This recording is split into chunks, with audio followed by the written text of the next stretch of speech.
We have a very special guest with us tonight, Senator Jacinda Morigeau from Senate District 46. Senator Morigeau is a member of the Confederated Salish and Kootenai tribes, born in Missoula and raised in Arlee.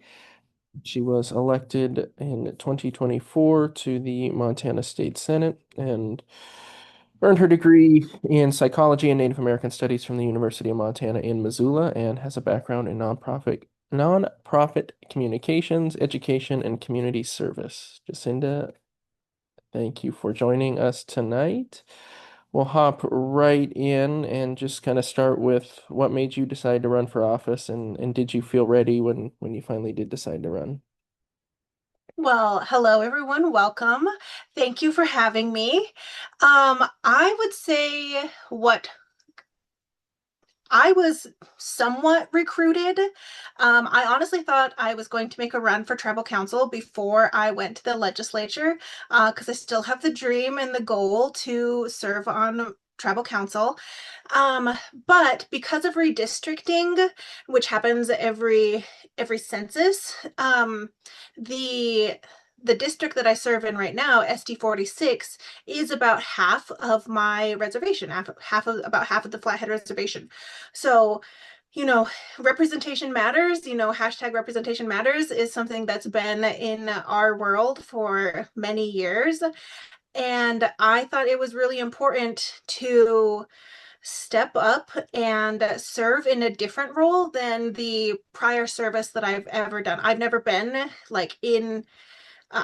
this is my first elected position. So I just decided, well, with the incredible amount of support I have behind me and surrounding me and holding me up, that I could take this healthy risk and choose to serve my community and speak up in this way. Um, and what was your second question? A good question. Did you feel ready? Oh, goodness, no, I didn't. I actually filed on the last day to file. And I was discussing it with my family the weekend before. Like I remember it distinctly. I had three of my nephews and nieces all had a combined birthday party the weekend before filing deadline, and we were all together, and I was talking to them about it. And I filed on the last day to file, and I jumped in. And I don't think I felt ready, but I felt supported so that I could do it. Yeah, I think it's one of those things, like a big life decision, there's never a perfect time. Never really gonna be ready. But it's kind of one of those things you have to be more ready than not. You have to be open to it, Exactly. So you and have I to was kind of open know to that, it. it's not gonna go perfectly according to plan the first time or maybe even the 10th time. Um, what do you think are some of the things or thing that someone should, think about before deciding to run, whether that's like you kind of talked about family, maybe they have, some things in their past they're concerned about, reaching out to voters, fundraising's a big one. What are some of those things that, or some of those major inflection points that kind of have to be wrestled with before you can kind of jump in? I would say outside of like having money, because you don't need money, you personally do not need money. Outside of logistics, do you have the like strength in self and strength in your values and strength in your convictions? Do you feel like you are strong in that like in your inner self?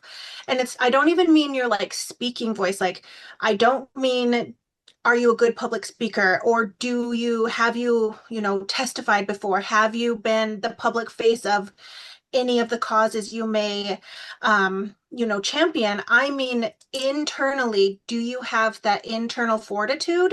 Because all of the other things that you can learn, you can ask for help for, all of those things you can grow. But if you have that internal drive where you feel like there is a problem that you see, or problems that you see that you want to solve, or there are good things going on that you want to further champion, that is what I feel like is the spark, that internal, because the external things like learning how to fundraise, learning how to do call time, knocking doors, that's something you can learn. If you've got the inner strength, that is like what I would say is like what you need.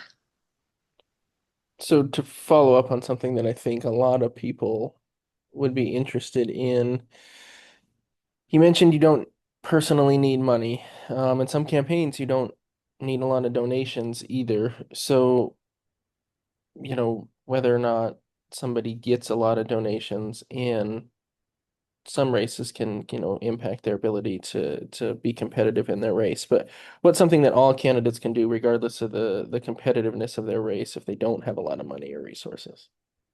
All candidates, well, you only need $15 to register to run, to file to run. That's all the money you personally need is that $15 filing fee. So beyond that, what you would need is, do you have the time to go out and knock doors? Do you have the time to sit down and call your voters, or your potential voters, your constituents? That is the next thing. Do you have like, will you stay on track and get out there and knock doors? I loved knocking doors. That was probably my favorite part of running my campaign, was going out and knocking doors. So that's what I feel like everyone can do, is like you just go out there and you have to talk to the people. Would you say like face-to-face contact, knocking on doors is the most important part of a campaign? Obviously, door knocking is the easiest way to get face-to-face contact, but would you say that's the most important part of a campaign? I guess from my perspective, it is. Um, a little bit of history. I had a primary for my race, and this person was known in a neighborhood that I wasn't known in, or in an area of the district that I wasn't known in. So I really focused on that area to during the primary. Um, and that person had more money than I did. So my dual goals during the primary were knocking doors and calling people to ask for donations. It's basically you have to introduce yourself. You have, your stump speech. You have your little introduction, and you can rely on other people. You can rely somewhat on other people to um, kind of make those introductions, and then slowly but surely your network or your circle will grow. But yeah, I guess I would say knocking doors was my favorite. It was the best, because the way I think about my service is I'm there for the people. I'm there for the 22,000-ish people who are specifically in my district, but more broadly, I'm for the million or so in Montana. And I always bring it back to, what do the people, what are they saying to me? What are they saying not to me? What are they saying in their circles? So yeah, I guess I would say that being with the people, hearing from the people, whether that's knocking doors or at community events or going to meetings, is incredibly important. You talked about hearing what people have to say to you. Obviously, you want to go into, your voter contact with some sort of clear campaign message. How important is that to have before you go, and how much of that can you kind of develop based on what you're hearing kind of along the way from potential voters? I had some things that I already knew that I was going to campaign on, like for instance, funding public education. I have an higher education access background. That was that was one of my adult careers. Was being a public education advocate and educator. So that was one of my platforms that I already knew that I was going to campaign on. I would say I think I had like three or four. maybe seven on a if I was feeling particularly like I'm like, oh yeah, but what about this? This is something we need to change. So I had some ideas that I knew that I wanted to champion, but while you're on the doors or when you're in meetings or when you're paying attention to some online forums, you will be able to see what other people had in mind. And for me, that was really property taxes. I'm not a homeowner. And so I only like vaguely, 2 years ago, 2.5 years ago, I didn't quite get the whole grasp of, property taxes in Montana. But when I started knocking doors, this is something that people were very interested in. And it could also, sometimes it's public lands, sometimes it's sales tax. So you'll, I would say I knew a few things that I wanted to go out on the doors with. I put those on my walk cards. I put them in my on my website, on my social media. But I was always open to hearing what other people like, what their pain points during their lives, their daily life, is. Yeah, I think that's kind of what we all want out of our elected officials in a perfect world is someone who listens to them and at least makes them feel heard. Obviously, you alone are not going to be able to, solve all the problems of a state and of a nation. But I think as long as you're making an active attempt to, hear their problems, and kind of bring that into your message, I think you're going to see more success than not. Backing up a little bit towards, right after or maybe right before, depending on your thought process, how important is it to have a campaign team in place? Did you have a big campaign team? Some campaigns it's literally just the candidate and maybe their significant other or just the candidate. Some campaigns it's an entire staff like they're running for president. So how'd you kind of fall in that and how important or not important do you think a staff is? Well, you'll definitely need a treasurer because filing with the Commissioner of Public Practices or Political Practices, the COPP in Montana, you need a subject matter expert to do that work for you because unless you already have that type of numbers mind, and you're ready to donate, put a bunch of your time into that specifically, you'll need a treasurer.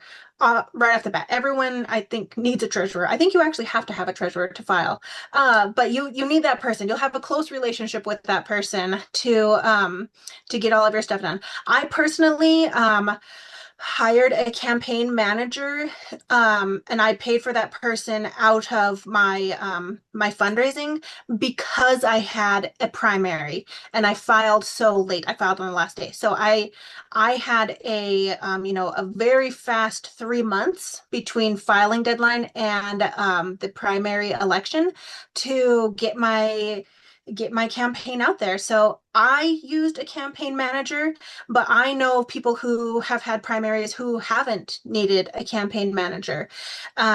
Broadly or broader than that, I would say definitely your friends and family, if they can become part of your volunteer team. It's always more fun to knock doors when you have people out there with you. On the bigger districts, when you have miles in between, potential houses that you're going to, it's great to have a driver to, because there's a lot of stopping and starting. And I would say, tied into your team is the fundraising that goes along with it. You can also, uh you can make sure to like compensate. That's not exactly the right word, but you can make sure that your like volunteers get fed and can get like so you'll want to that's tied in with your team is like thinking about how to thank your team. um it sometimes you can bring people in to I know toward the end of my general election I asked someone to help some social media stuff with me or for me like in October, November, and that was for a few weeks. I had someone come on to help me with a last minute social media push. During the beginning of my campaign, I did contract with handful of people to like build my website immediately. These are skills that I have personally, but I needed them done like very quickly. So I brought people on to my team temporarily. But really it's a lot of like you and whoever your number one volunteer will be. And in that case, those two people, number one and two, tied, were my mom and my partner. They were my top two volunteers and they were with me every step of the way. Yeah, I remember you just have to enlist kind of volunteer Yes, who can people. you volunteer? Exactly. It's just a who's who running down your phone contacts. You touched a little bit on social media. Obviously, for a lot of Native American voters in Montana, especially, candidates might, have to rely on social media a bit more just due to the rural nature and other rural candidates in Montana too. So, for you, your campaign and political campaigns in general, what role does social media play? And, would you give someone the advice of cleaning up their social media and locking it down or kind of keeping it public and kind of being a little bit more transparent, as far as their personal side of things? Well, I've never had a public social media, so I created new social media when I started my campaign. I was never really into social media in that way. I know some elected officials right now who have never had social media. So it really, the question of social media, just it's a huge spectrum. I would say if you've never had social media, I don't think you need to get or create social media if you don't want to. If you feel like you won't be able to learn to be online in that way, I don't think it is something that I would suggest you try to figure out when you should be out knocking doors and getting in touch with constituents. Or because you don't have to always just knock doors. You can send letters, you can text people, you can call people. Um, so if you're on the side of the internet where you're not in social media, I would say it might not be the best option for you to do it, to like hop into social media in that way. Um, the internet is forever. So if you have already, maybe said some things you are, are a little different, you could clean that up, but those things could be part of like who you are, just like intrinsically, and those opinions um would help inform people like voters to who you are and how what you stand for. So honestly, from my point of view, there's no one right way to do social media for your campaign. Um, it's honestly a matter of time. And do you have the time to devote to creating that online presence? Um, yeah, like I use social media probably at a low to medium amount. I'm honestly, I never really used social media since the first time I created Facebook many years ago. Um, and yeah, I've always had private social media. I never made my personal social media public. When I started my campaign, I just made new accounts because I was in that low to medium spectrum of using social media. Yeah, I think, obviously the internet is forever. In an ideal world, none of us have put anything up on our social media or have social media. But if you do, there's always, explanations for it. Just be ready for it. Take that into consideration before you announce. If you do have public social media, put it on private. Do your best to, keep your political and private social medias separate. Um, Looking ahead here, kind of big picture, more specifically about you, what have you learned about campaigning in rural and native communities, and what kind of broader lessons can you take from that? I would say it's a lesson that I guess maybe it's not a lesson. It's something that was reaffirmed in who I am as a person. I like being buggy. I like to know who is making decisions, and I like to hear conversations. So that I just like, I know I kind of leaned into that. I amplified that um, in my work now. So that's I kind of I feel like it was just a part of who I already was. Um, I had that drive. I like people. I like people. I want to know. Um, I like people, and I can just intrinsically, like, I can automatically see injustice, and I just feel that. And I know when things are wrong often, and that's something that I wanted to fix. So, just, having that drive to be buggy, but also have pairing it with being a really good listener. I see this role as a state legislator as being the person who can find the answers for Montanans. Because there are questions that constituents have asked me that I've heard on the road that I don't know the answer to right off the bat, but I do know who I can ask, or who I can ask to point me in the direction of who to ask. And I think that is the service that like Native communities and rural communities need in their legislator. Just being able to find the answers. Yeah, I could not agree more. We'll do one more thought-provoking one, and then we'll do some rapid fire, and we'll get everybody out of here this evening. Why do you think it's important for Native people to consider running for office, and what sort of unique strengths could they bring to elected positions? Not necessarily just in Helena, but like you mentioned earlier, in tribal council or maybe even in county or city roles. What are some of the unique strengths that they can possess? I feel like we bring a perspective that is all of our own, and we are members of this state and this society who deserve to be heard.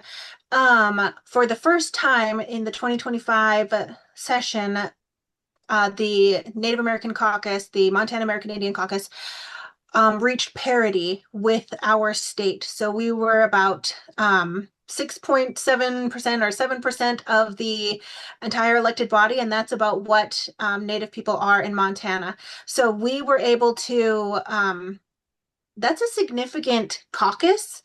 That's a significant voting block when you're in Helena. Um, I just, I, I feel like if you can, it is our duty as Native people to stand up and, you know, be protectors, be buggy, be at the table making the decisions that affect us when so often in the past and currently um, there are decisions being made about us without us. And I think that is wrong. So the more power that we can build at all levels of government, that's not just tribal government and not just the state government, but that's, our school boards, our local county governments and city governments. That is like very important. I'm working on with the Native Caucus right now. One of our like paramount pieces of legislation for next session is a entire tribal consultation bill, because there are so many decisions that are made in the state government on the executive side, where I don't personally, have a lot of sway because I'm a legislator, I'm not in the executive, that are made that are detrimental, or even if they're not outright bad for Indian country, they're not good, or they like affect things without necessarily being known. And I fully embrace and love that part of my role is to make sure that the agencies in the state government understand that they have to work in partnership with Indian country. Yeah, and I think you kind of mentioned a couple different levels of office there, and I think what a lot of people fail to kind of recognize and realize is there aren't really, aside from federal offices, which obviously there's some age requirements there, for the most part, you just have to live in the specific county and be of voting age by the time election day rolls around to run for office. So it's more within reach than a lot of people think. Obviously, when you're looking at tribal government, there's could potentially be different qualifications from tribe to tribe, but big picture, super lucky in Montana in the way that it's very accessible for people to run for office in terms of a pretty low threshold of qualifiers. Um, but I lied earlier. This is going to be our last kind of thought-provoking one. What's if somebody has, maybe a more checkered past, maybe they made some mistakes and have turned their life around, is that automatically something that disqualifies them from running for office, or do you think, that maybe puts them in a better position depending on how they can frame it? No, absolutely not. I feel like people are dynamic beings and we are always evolving and changing and learning new things. One of my personal values that I learned over the last year or so is the concept of learning in public. And I take that to heart. I think people can change. I know people can change, and I know it's about being authentic. So if you do have that quote checkered past, you have to own that and you have to be open about it.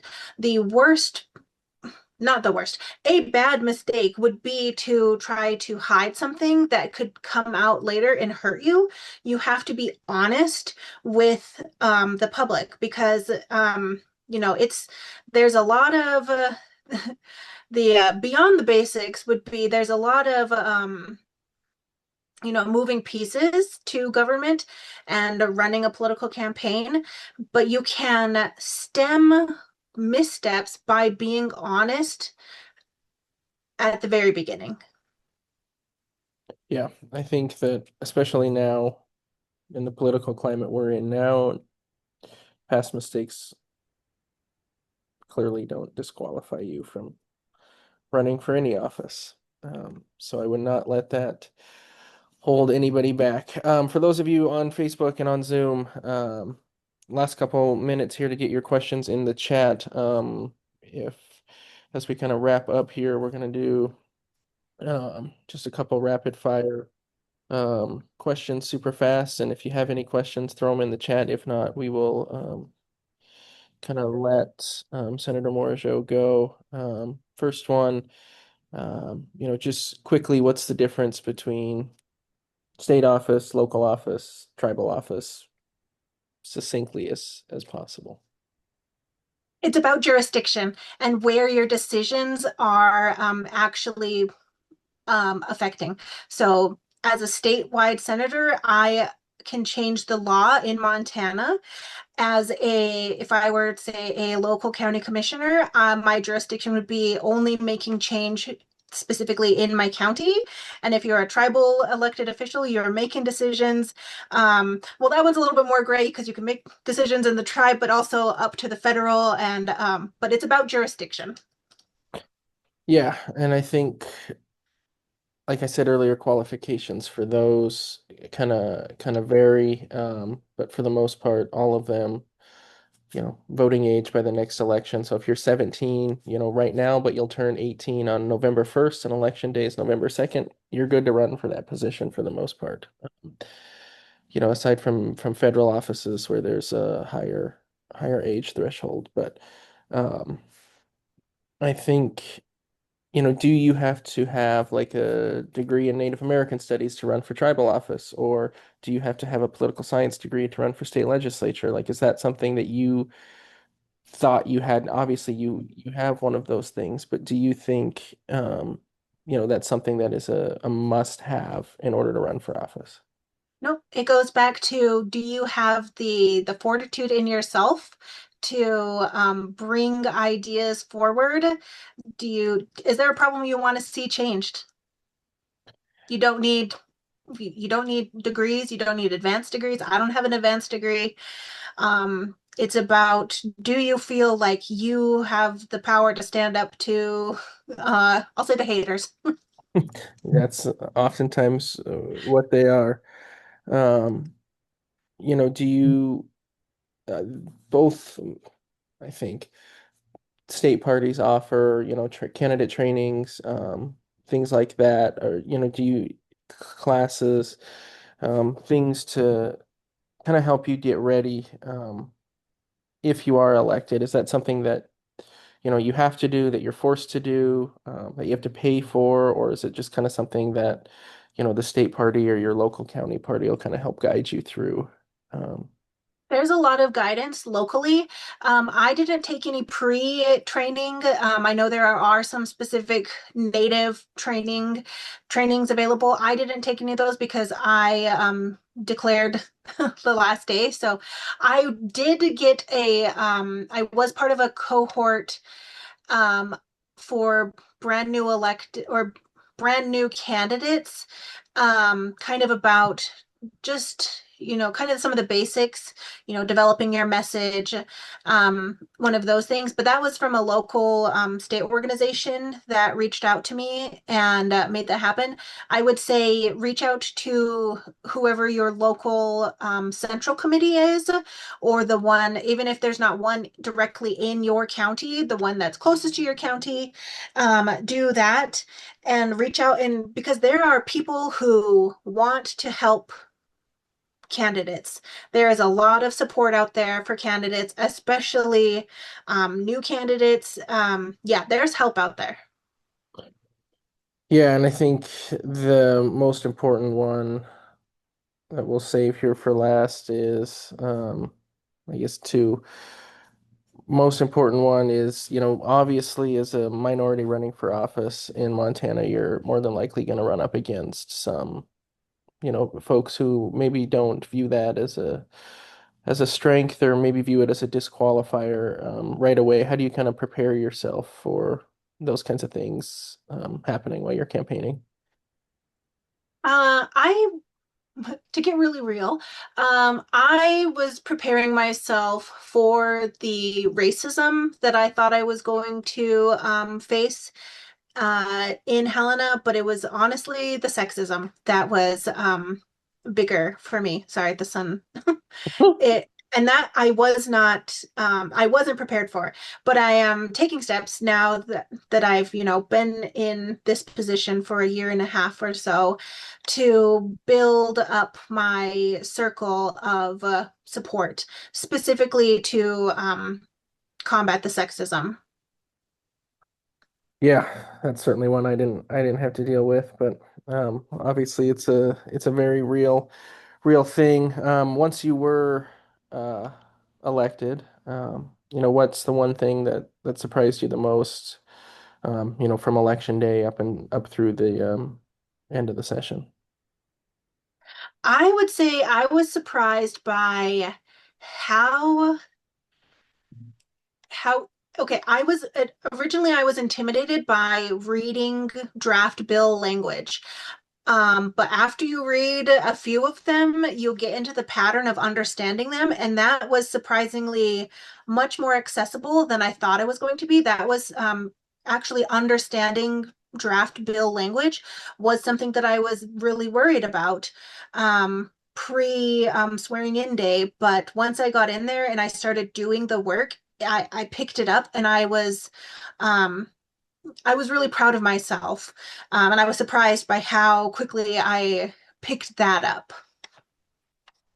Yeah, I think it's important to remember, especially at the state legislature, that it's not professional politicians. No offense to yourself, but everybody comes from different backgrounds where this isn't their career path, at least. Yep, we are citizen legislators.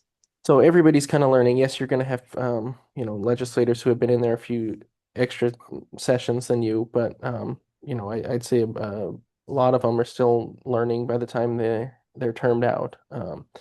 So, and there's a lot of folks there who are, there to help. And it shouldn't be something that turns you off from running entirely. I would argue that campaigning's the hard part, and governing's the easier part, but I haven't done the second half. So, um, on that note, I don't see any other questions, so I just want to thank Senator Morigeau for hopping on tonight. Um, Really appreciate hearing her insights. For those of you watching on Zoom, on Facebook, or if you're watching this on YouTube later, we will have part 3 of this little campaign running for office series titled I've Won, Now What? In a couple weeks, the first week of September. You can check your email and our social media for registration links here in the next couple of days. Um, Senator Morshow, any closing thoughts you want to leave everybody with? Well, I want to say hi, Shelby. Hi, Allie. I see people I know in the Zoom. But honestly, reach out to me. My message is, or my number is on it is available. Text me. I'm not the best at answering my phone calls all the time, but texting I can get back to. I would be happy to help anyone who wants to know, because there's questions really you don't know what you don't know. That was something that I voiced when I was running, and even when I was in Helena. I didn't know what I didn't know, but you just have to be open to learning in public and open to asking questions and not being scared to ask questions. Perfect. Thank you for that. Thank you, everybody, for hopping on, and have a good rest of your night. And we will see you guys in just a couple of weeks.